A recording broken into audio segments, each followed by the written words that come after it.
आप देख रहे हैं कर्तव्य एवं निष्ठा का बयान, साहित्य और संस्कृति का बयान,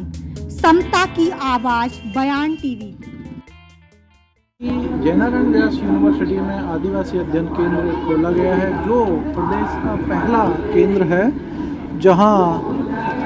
आदिवासी अध्ययन केंद्र खोला गया है।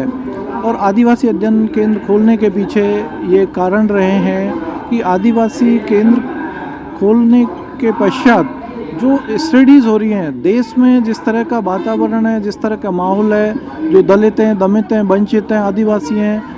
उनकी जो समस्याएं हैं, उनके समक्ष जो चुनौतियां हैं, उन चुनौतियों से किस तरह से निपटा जाए, उनके वास्तविक कारण क्या हैं, उनकी मूल जड़ों तक कैसे जाया जाए, समस्या की जड़ तक। तो ये जो अध्ययन केंद्र है, इसके माध्यम से ये प्रयास किया जाएगा कि इन सभी पहलुओं को लेकर के, सभी मुद्दों को लेकर के जिस तरह के भ्रामक तथ्य प्रस्तुत किए जाते हैं, कभी उनको किस तरह से पेश किया जाता है, तो उस सभी धारणाओं को, वास्तविकता को उजागर करने के लिए इस अध्ययन केंद्र को खोला गया है। इस अध्ययन केंद्र को खोलने के पश्चात हमने ये निश्चित किया है कि यह केंद्र ऐसा केंद्र होगा देश में जो संसाधन केंद्र और नीति केंद्र, यानी कि चाहे भारत सरकार की नीति बने, चाहे राज्य सरकारों की नीति बने, उसके लिए ये जो भी उसका जो जिसके पीछे हम कहेंगे कि इसके क्या क्या संभावनाएं हो सकती हैं, उस सारी संभावनाओं को तलाशने के बाद ड्राफ्टिंग की जाएगी और सरकार को प्रस्तुत किए जाएंगे कि जिससे चाहे वो दलित है, दमित है, वंचित है, आदिवासी है, महिलाएं हैं, उन सभी का सही से यथार्थता का चित्रण प्रस्तुत किया जा सके। साथ ही हमने इसमें यह भी सोचा है कि इस केंद्र के माध्यम से जितने भी देश में आदिवासियों पर, दलित, दमित, वंचित वर्ग पर जो स्टडी कर रहे हैं, उन विद्यार्थियों को जोड़ा जाए और उनको जोड़ करके जो प्रस्तुत कर रहे हैं जो भी विद्यार्थी इस तरह की शोध, उस शोध का वहाँ संरक्षण किया जाए ताकि वो एक संसाधन केंद्र के रूप में विकसित हो सके। साथ ही हमने देश भर के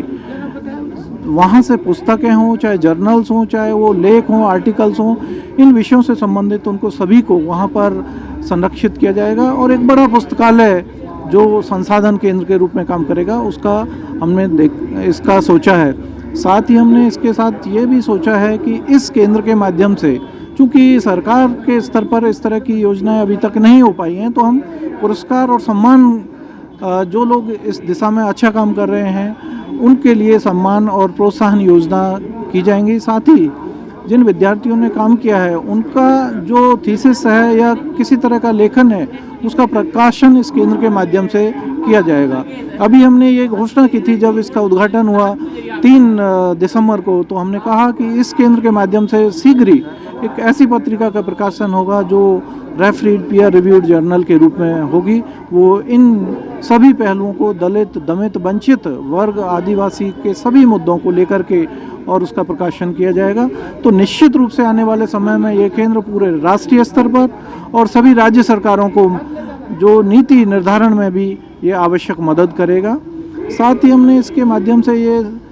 किया है कि ये केंद्र, अभी हम इसमें प्रमाण पत्र, पाठ्यक्रम और PG diploma in Adivasi studies के रूप में प्रारंभ करने का सोचा है। साथ ही इसको एक ऐसे विभाग के रूप में विकसित करना है। आगे सरकार से हम इसके लिए प्रार्थना करेंगे, उनके समक्ष ये बात रखेंगे, सिफारिश करेंगे कि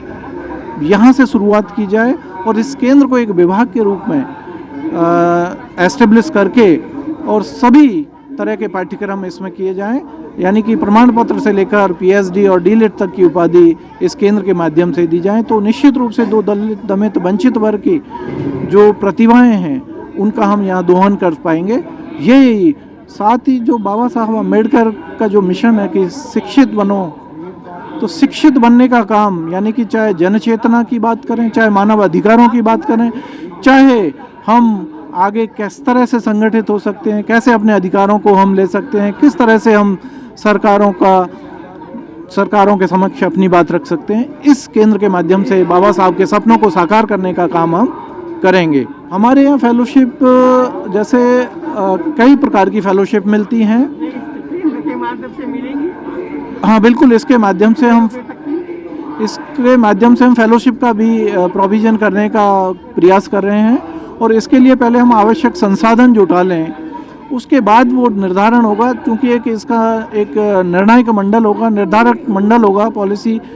डिसाइडर, वो ये निर्धारित करेगा कि ये किस प्रकार से इनको फेलोशिप दी जा सके।